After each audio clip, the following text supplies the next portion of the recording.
Today I'd like to talk to you about your Key Stage 4 options. You're coming towards the end of Year 9 and next year you'll be taking GCSEs and possibly some vocational courses. And you will receive an options form that looks like this, and it makes very clear where you can choose subjects and which ones are compulsory. So at the beginning you need to put your name and your form at the top so we know whose form it is, and then our subjects are divided into A, B and C. A are the compulsory subjects, what we call the core curriculum, and this consists of GCSE English, and that's English literature and English language. It consists of maths and science, which is worth 2 GCSEs. And at St. Peter's, as a Catholic school, everybody also does a GCSE in RE. Section B, you'll be asked to make one choice from a limited number of subjects. And these subjects are what we call the Ebac subjects, the English baccalaureate subjects. You don't have to worry about that, but you'll make a choice of one of those subjects. And then section C is where you have completely free choice, and you are going to make your choice from all the other subjects which are available.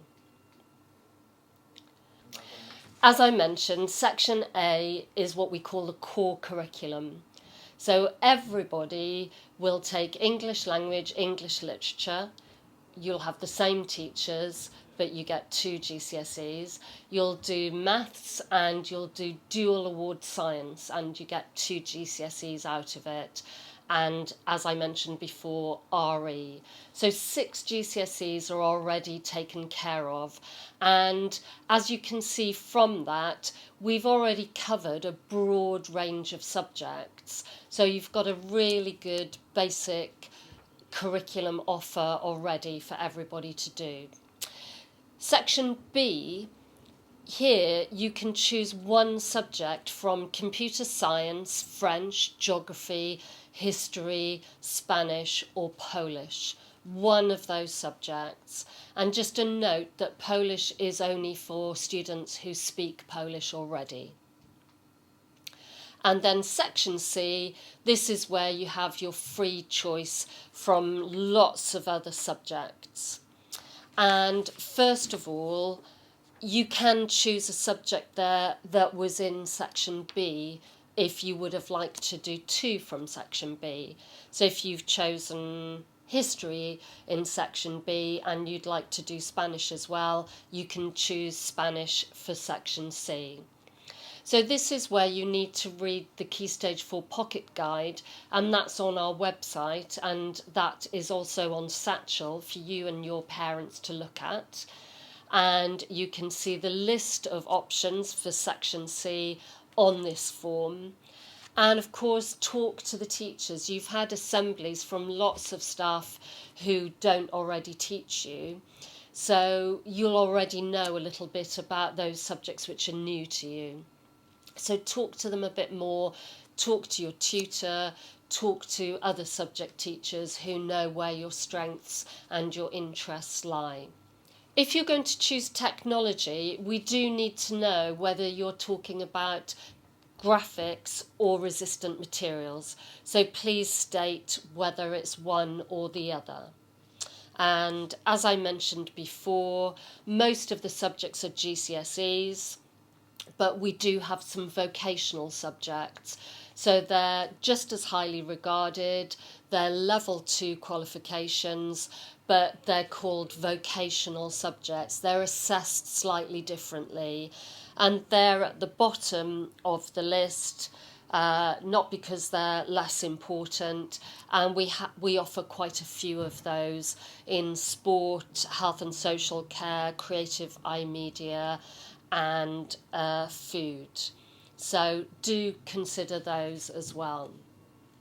So for section C, where you have this free choice, you will make 3 selections.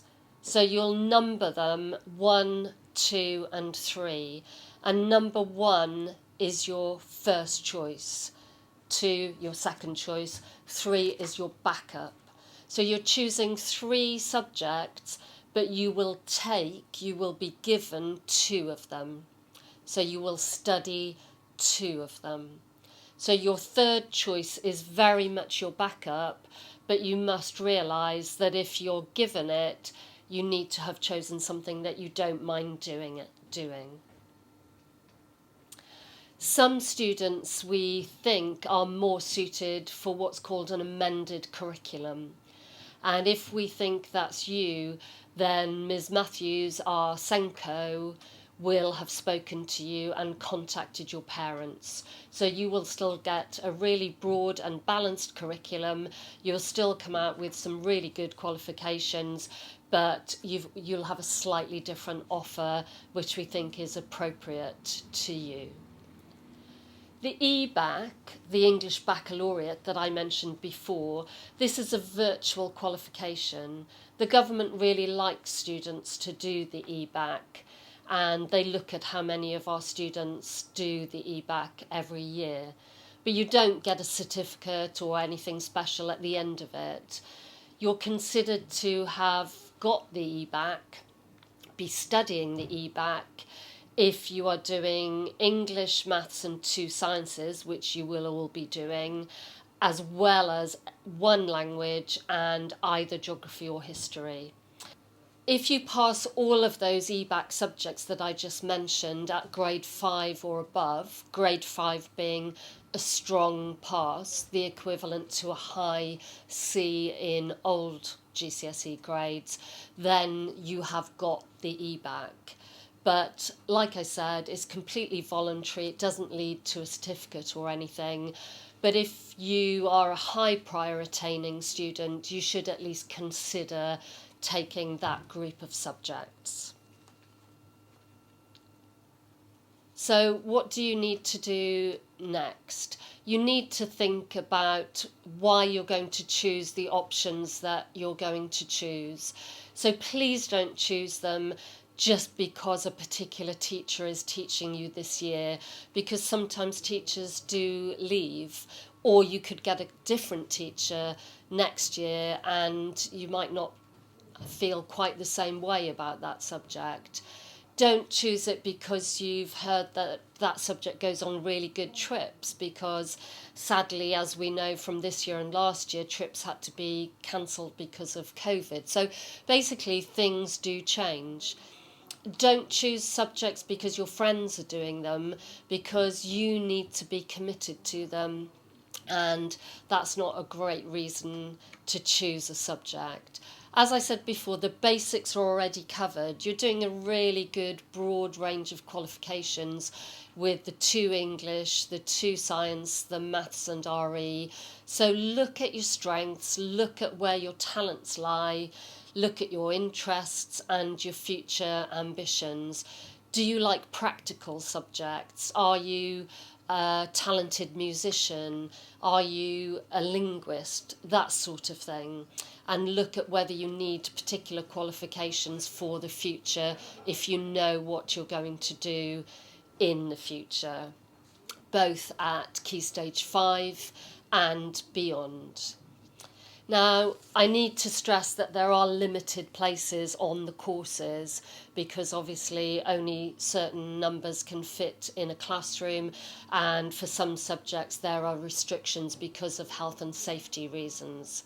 So those limited numbers mean that as soon as you can think it all through, do your research, talk to your parents and your carers and get the form back, then your choices will be considered first. So it will be first come, first served. And I do also need your parent or your guardian to sign the form before you get it back to Mrs. Tassinari in the Key Stage 3 office, to show that your parent or guardian has confirmed it. So please make sure you get the form back by Friday the 30th of April with everything completed and signed. Lastly, it's almost impossible to change your options by the time you start in September 2021. The groups may be full, as I've already mentioned, or the subject that you now fancy changing to might be in a different timetable block, so it's just not that easy. Also, if you want to change when we're several weeks into the autumn term, you will have already missed quite a lot of work. You may have missed assessments. So it's really important that you take this process seriously, think it through, do your research, talk to the right people, and make the choices that you're going to stick with. So I've already mentioned the amended curriculum. You'll have had a letter from Ms Matthews if you are appropriate for the amended curriculum. So you can speak to Ms Matthews if you have any questions. And I think that remains for me to say that Mrs Beaton, our careers advisor, is also available if anybody wants to talk to her, because you know, for example, you want to go into medicine and you're interested in specific things, or you know you want to go into architecture or whatever it might be. So Mrs Beaton is also available. Finally, please read the Key Stage 4 Pocket Guide, which is on the website and on Satchel, so that you can see exactly what every subject is about. Talk to your teachers, both the ones who teach you now or have done in the past, and the ones who may be new to you because they are offering subjects that you've had the assemblies in, the ones that you haven't studied at Key Stage 3. Think about your strengths, your talents, your future ambitions, and of course, all importantly, talk to your parents and guardians, because they need to be involved in these decisions too. And finally, the deadline to get this form in complete, signed by a parent or guardian, is Friday the 30th of April, and that's to Mrs Tassanari in the Key Stage 3 office. But if you can get it in earlier, even better. So good luck, and as always, if you need help, ask.